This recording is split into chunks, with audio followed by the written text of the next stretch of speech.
Meu nome é Deanna. Tenho 27 anos.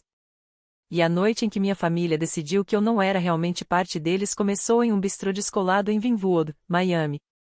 Era para estarmos comemorando a nova promoção da minha irmã. Eu apareci com um vestido simples que comprei em promoção, segurando um pequeno presente que eu mal podia pagar, mas repeti para mim mesma que valia a pena. Família, não é? No momento em que cheguei à mesa, minha irmã empurrou a cadeira para trás e levantou a voz só o suficiente para as mesas próximas ouvirem: sai daqui. Vai procurar outra mesa. Essa é para a família, não para meninas adotadas. Ela disse aquilo como uma piada, uma frase ensaiada. As pessoas com ela riram, não um riso nervoso, não um mal-entendido. Riram de verdade, com facilidade, como se fosse uma frase que já tinham ouvido antes e ainda achavam engraçada. Fiquei parada ali, sentindo o calor subir pelo meu pescoço, sentindo cada olhar pesar nas minhas costas.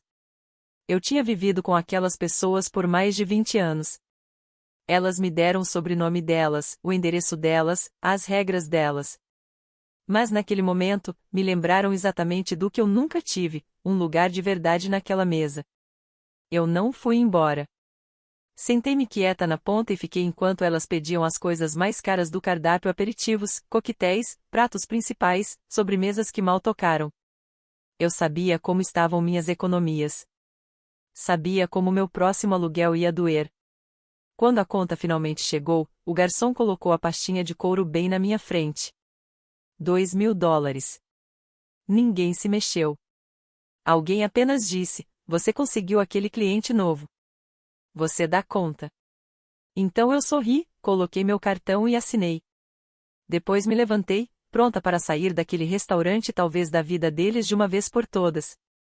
Antes de contar o que ele disse e o que aconteceu depois que saí, me diga, que horas são aí agora? E de onde você está assistindo? Quero ver até onde essa história vai viajar.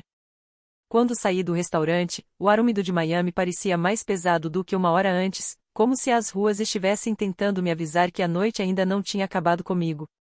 Eu não tinha dado mais do que alguns passos quando ouvi o som calculado de saltos atrás de mim, passos firmes e controlados, nada parecidos com a energia caótica que eu tinha acabado de deixar para trás. Uma mulher parou ao meu lado, sua presença calma de um jeito que exigia atenção. Era a tia Margarete, tia da minha mãe, alguém que sempre esteve ali, mas sempre na periferia das reuniões de família, educada, distante, nunca cruel, mas nunca realmente parte da minha vida. Ela não tocou meu braço nem tentou me consolar. Apenas ficou ali tempo suficiente para o barulho do bistrô desaparecer atrás de nós. Eu a segui até o carro porque não sabia o que fazer com o espaço vazio que crescia dentro do meu peito. Ela não ofereceu simpatia nem pedido de desculpas durante o curto trajeto. Não havia nada de sentimental nisso. Simplesmente me disse para ir para casa com ela, com um tom firme o bastante para que recusar não parecesse uma opção. O apartamento dela na cidade tinha vista para as luzes que se espalhavam pela Biscayne Bay, mas eu mal registrei a paisagem. Margarete apontou para a mesa da cozinha, e eu me sentei porque seguir instruções simples parecia mais seguro do que pensar no jantar que eu tinha acabado de enfrentar. Ela se juntou a mim depois de deixar a bolsa. Seus movimentos eram lentos de um jeito que não parecia cansaço, mas cuidado, como se estivesse tentando não perturbar algo frágil dentro dela mesma. Eu nunca tinha passado mais do que alguns minutos perto dela em algum feriado. Ainda assim, sentar ali, frente a frente, parecia estranhamente natural, como se ela já tivesse tomado uma decisão muito antes daquela noite. Ela me contou que tinha assistido a noite toda do bar. Disse que ouviu tudo. Não levantou a voz. Não dramatizou um único detalhe. Simplesmente falou com o mesmo tom que se usa para comentar sobre o clima. Mas de alguma forma aquela quietude tinha mais peso do que todo o barulho dentro do restaurante. Então, ela explicou algo que eu jamais esperaria ouvir de ninguém, muito menos de alguém que nunca fez parte do meu cotidiano. Disse que não queria me ver voltar a um lugar onde eu era tratada como um acessório. Disse que tinha ficado à margem por tempo demais e que as pessoas que me criaram haviam perdido o direito de falar sobre família com autoridade. Não havia calor em suas palavras, mas também não havia crueldade, apenas uma clareza afiada que não deixava espaço para dúvidas. Ela me aconselhou a ficar com ela por um tempo, pelo menos até que eu pudesse pensar sem a dor da humilhação nublando tudo. Eu concordei, não porque entendia seus motivos, mas porque a alternativa era voltar para uma casa que nunca tinha sido realmente minha. Mais tarde naquela noite, deitada no quarto de hóspedes, encarando um teto que eu não reconhecia, percebi que aquele era o primeiro espaço silencioso que eu ocupava sem me sentir uma visitante na minha própria vida. Eu não sabia o que Margarete planejava ou por que havia dado um passo à frente justo agora, mas a certeza em sua voz permanecia, firme e inabalável, me dando a sensação de que nada no meu futuro se desenrolaria da mesma forma que meu passado. A manhã chegou com uma quietude suave que não combinava com o turbilhão dentro do meu peito. Entrei na sala, meio esperando que o silêncio se desfizesse em algo familiar, mas nada parecia reconhecível. Margarete já estava sentada à mesa de jantar, postura ereta, uma pasta repousando à sua frente como se estivesse esperando exatamente o momento em que eu entrasse. Um homem estava ao lado dela, o advogado Howard Lane, apresentado com um aceno breve que deixava claro que ele não estava ali para nada casual. Ele abriu a pasta sem trocar amenidades. O movimento era preciso, treinado, quase clínico. Sentei-me na cadeira à sua frente, instintivamente me preparando, embora eu não fizesse ideia do que precisava enfrentar. Papéis deslizaram pela mesa, cada documento marcado com números e assinaturas que carregavam muito mais peso do que a tinta sugeria. Howard começou a expor uma história que eu jamais soubera que tinha relação comigo. Um fundo financeiro criado pelos meus pais biológicos, destinado a garantir minha educação, saúde e estabilidade até a vida adulta. Os valores eram altos, muito mais altos do que eu poderia imaginar enquanto me virava com empregos de meio período no ensino médio. No entanto, segundo os registros, o fundo havia sido acessado repetidas vezes pela minha mãe Débora e pelo meu pai ao longo de muitos anos. Saques identificados como despesas familiares, redirecionados consistentemente para contas das quais eu nunca tinha ouvido falar. Meu pulso apertou enquanto Howard continuava, a voz firme, inabalável. Os detalhes atingiam com uma clareza cortante. Eu tinha crescido contando livros didáticos gastos, remendando tênis velhos, convencendo a mim mesma de que meu lugar na casa vinha com limites pelos quais eu devia ser grata.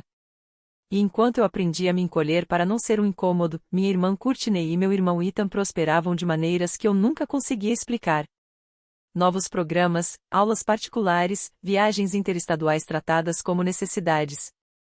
Agora, a explicação estava a poucos centímetros das minhas mãos em um conjunto de documentos legais. Senti minha respiração falhar, não por surpresa, mas pela confirmação silenciosa de uma verdade que eu já pressentia havia muito tempo finalmente tomando forma. O fundo havia sido drenado para tudo, exceto para o propósito para o qual foi criado. Howard não demonstrou emoção ao relatar isso. Não precisava. Os números carregavam seu próprio tom, despidos de interpretação. Margarete me observava com firmeza, sua expressão indecifrável, porém constante. Ela não interrompeu, não suavizou nada. Permitiu que a informação caísse onde precisava cair. Quando Howard terminou, fechou a pasta com o mesmo movimento controlado com que a abrirá, deixando o peso da revelação totalmente nas minhas mãos. Eu não sabia que reação esperar de mim mesma: raiva, incredulidade, tristeza. Em vez disso, surgiu uma clareza inesperada. Fragmentos da minha infância, antes dispersos e confusos, começaram a se encaixar com uma precisão quase cruel. Os feriados no brechó, as broncas sobre o orçamento, a culpa que colocavam em cada pedido que eu fazia, nada disso combinava com o valor original do fundo. Antes que eu pudesse organizar a tempestade pressionando contra minhas costelas, Howard explicou os próximos passos disponíveis para mim. Cada um deles fundamentado em documentação, não em emoção. Margarete não acrescentou nada à explicação. Apenas sinalizou que apoiaria qualquer caminho que eu escolhesse. E, pela primeira vez, senti que a vida que eu achava entender tinha sido construída sobre uma base que eu nunca deveria ter visto. Os dias que se seguiram entraram em um ritmo estranho, como se minha vida tivesse sido esvaziada e preenchida novamente com sombras projetadas por pessoas que eu já não reconhecia. Margarete lidou com a maior parte das conversas com Howard enquanto eu ficava no apartamento dela, respondendo e-mails de clientes e fingindo que a rotina ainda podia me proteger.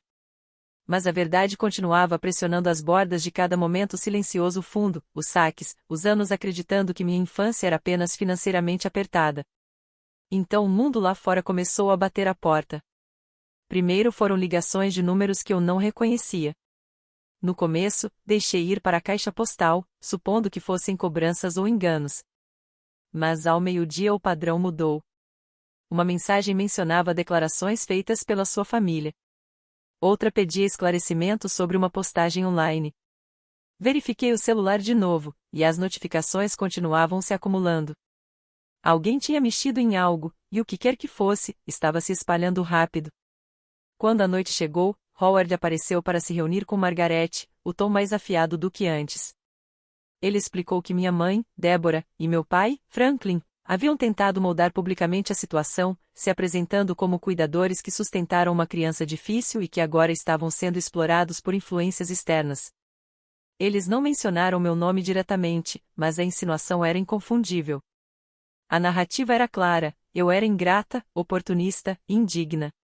Meu estômago se apertou enquanto Howard explicava o quão rápido essas alegações poderiam escalar. Sem evidências para contrariá-las, a percepção poderia se solidificar antes mesmo que a verdade tivesse chance de respirar. Ele não foi dramático nem alarmista, apenas factual. E fatos, eu estava aprendendo, podiam ser implacáveis sem nunca levantar a voz. Mais tarde naquela noite, outra mensagem chegou, desta vez de uma jornalista local, Jenna Ortiz, conhecida por matérias investigativas sobre disputas familiares e conflitos envolvendo heranças. Ela dizia ter recebido documentos e declarações e queria me oferecer a oportunidade de contribuir para o quadro completo. Suas palavras não continham calor, apenas curiosidade profissional, mas foram suficientes para confirmar que minha família havia levado a situação além de um conflito privado. Fiquei encarando a mensagem, sem saber se responder ajudaria ou jogaria gasolina no fogo. Margaret entrou nesse momento, percebendo a tela antes que eu pudesse virar o celular. Ela não fez perguntas. Apenas disse que o silêncio não me protegeria agora. Evitar a conversa permitiria que outros me definissem antes que eu pudesse me definir. A certeza de Margaret me desconcertava, não porque eu duvidasse dela, mas porque nunca tinham me encorajado a falar por mim mesma. Minha voz sempre fora mais baixa em qualquer ambiente, condicionada a evitar conflito a qualquer custo, mas o conflito agora tinha chegado sem pedir minha permissão. Howard sugeriu uma abordagem controlada, participar de uma entrevista formal, com documentação à disposição e a possibilidade de verificar cada alegação.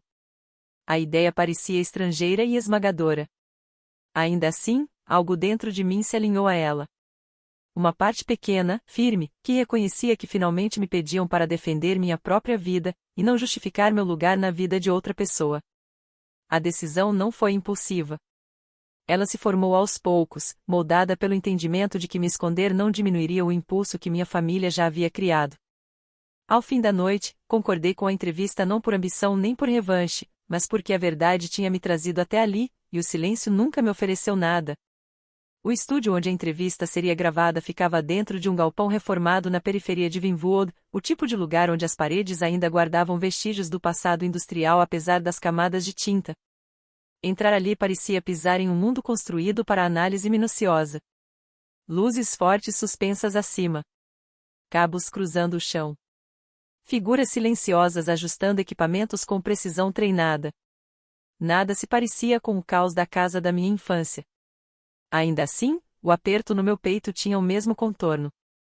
Um homem se aproximou, apresentando-se como o produtor Daniel Morse, oferecendo uma explicação calma sobre o processo de gravação. Seu tom era firme, impessoal, quase reconfortante na neutralidade. Ele não estava ali para me consolar, estava ali para construir um segmento que o público assistiria sem jamais imaginar o peso por trás de cada detalhe. Essa percepção me deixou mais tensa do que qualquer outra coisa. Não havia expectativa de simpatia, apenas de exatidão. Margaret se sentou por perto, fora da câmera, mas perto o suficiente para que eu sentisse sua presença ancorando o ambiente. A entrevistadora posicionou-se diante de mim, postura profissional, bloco de notas já aberto. Não era Jenna Ortiz, a repórter que havia me procurado primeiro, mas alguém de perfil mais alto, alguém cuja cobertura moldava a opinião pública em vez de apenas registrá-la. Senti a pressão mudar de forma sutil, como se o chão por baixo da conversa tivesse se alargado.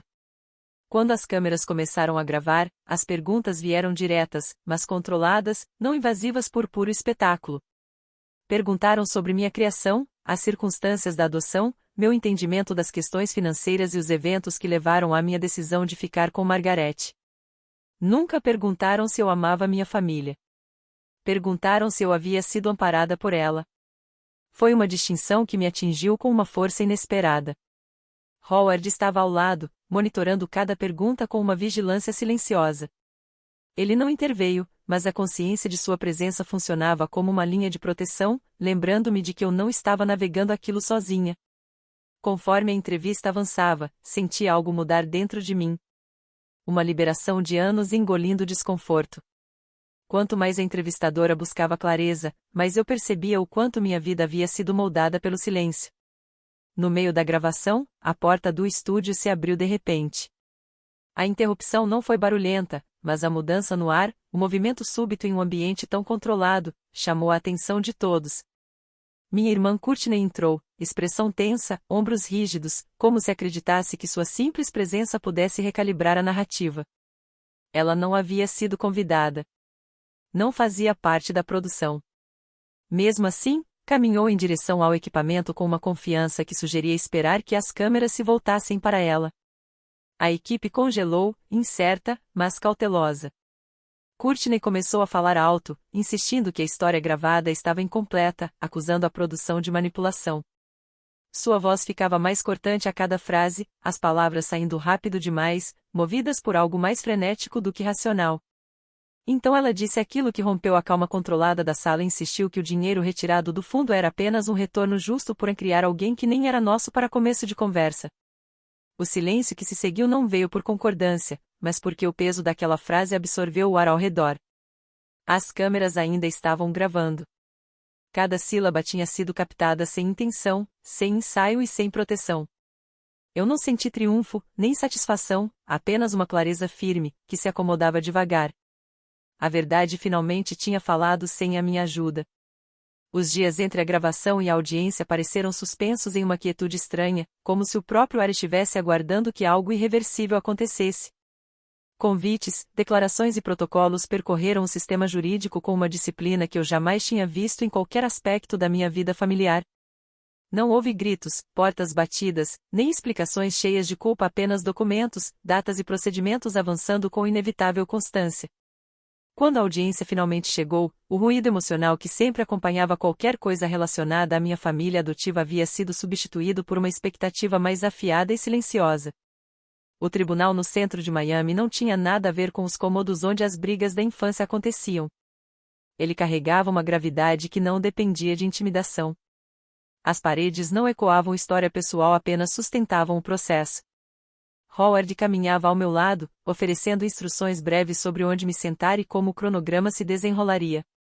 A calma dele parecia uma estrutura na qual eu podia me apoiar sem medo de desabar. Dentro da sala de audiência, a distância entre as mesas parecia maior do que realmente era. Minha mãe, Deborah, e meu pai, Franklin, sentavam-se rígidos, suas posturas exibindo um tipo de orgulho ferido. Minha irmã Courtney e meu irmão Ita evitavam meu olhar, seus rostos presos entre defesa e desconforto. Era a primeira vez que eu os via desde a gravação, e a formalidade da sala os tornava menores de algum modo, não em tamanho, mas em certeza. O juiz leu as petições com uma atenção que não deixava espaço para interpretações. Os documentos do traste foram revisados. O histórico de saques, examinado. O propósito original, claramente estabelecido. Nada no processo era emocional. Até a filmagem da entrevista foi tratada como prova, não como espetáculo. O descontrole de Courtney, capturado nitidamente pelas câmeras, foi exibido sem comentários. Sua voz encheu a sala por um momento, despojada do caos que a acompanhará. A declaração carregava seu próprio peso, inalterada, inegável. Howard apresentou nosso lado com a mesma precisão contida que demonstrara desde o início.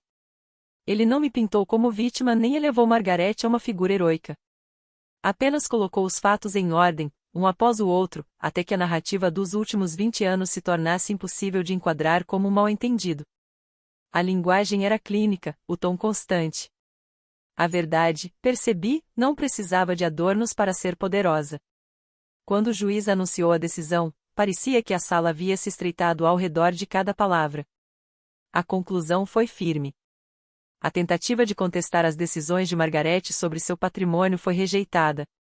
Os saques do trust foram considerados inadequados, exigindo restituição total, incluindo valores acumulados ao longo dos anos. A decisão não atribuiu malícia, atribuiu responsabilidade. E naquele momento, responsabilidade trazia mais consequência do que a culpa jamais traria. Débora levou a mão à boca, como se precisasse se firmar. Franklin encarou à frente, o maxilar rígido, o veredito pousando sobre ele como um peso inesperado. A expressão de Courtney vacilou em incredulidade, e Ethan pareceu encolher na cadeira. Eu não senti triunfo. Não senti vingança. O que se instalou dentro de mim foi uma constatação mais silenciosa, algo há muito devido finalmente havia sido reconhecido por alguém com autoridade para nomeá-lo. Quando o juiz encerrou a sessão, a sala se esvaziou em um tipo de silêncio respeitoso. Ninguém me chamou. Ninguém tentou explicar ou pedir desculpas. A ausência deles, pela primeira vez, pareceu o fechamento de uma porta que eu nunca tinha sido autorizada a tocar antes daquele dia.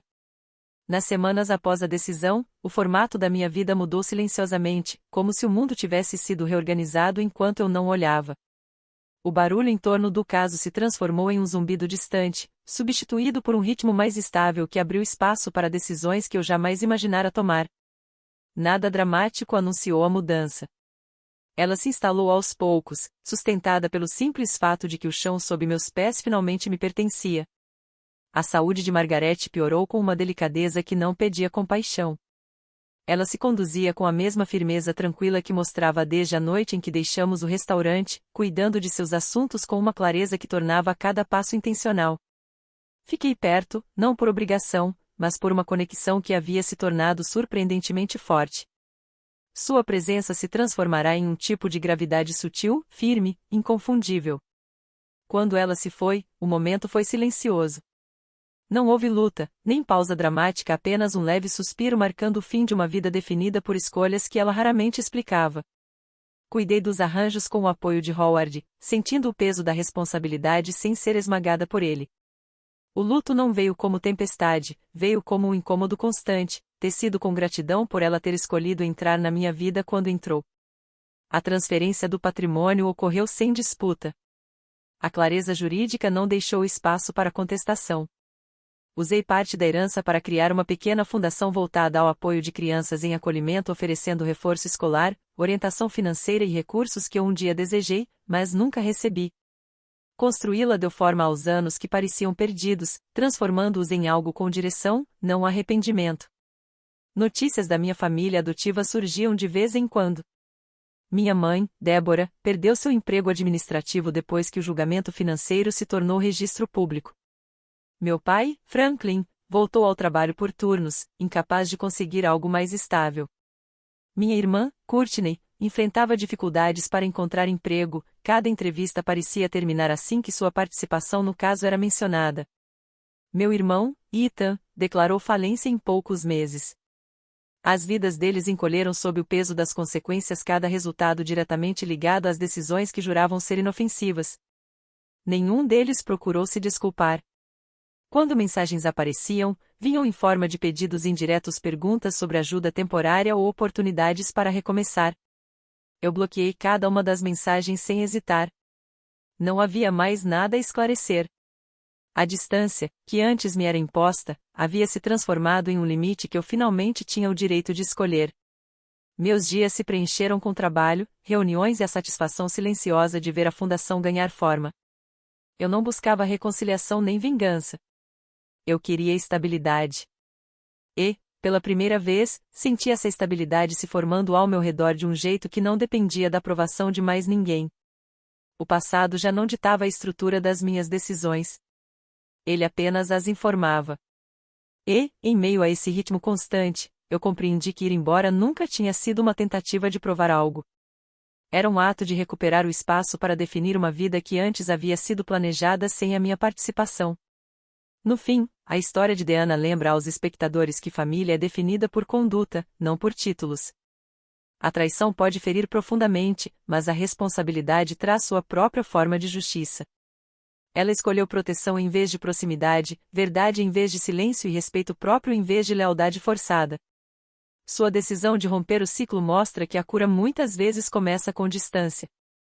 Obrigada por ouvir sua história. Se ela permaneceu com você, considere compartilhar seus pensamentos e tire um momento para refletir sobre os limites que protegem a sua própria paz.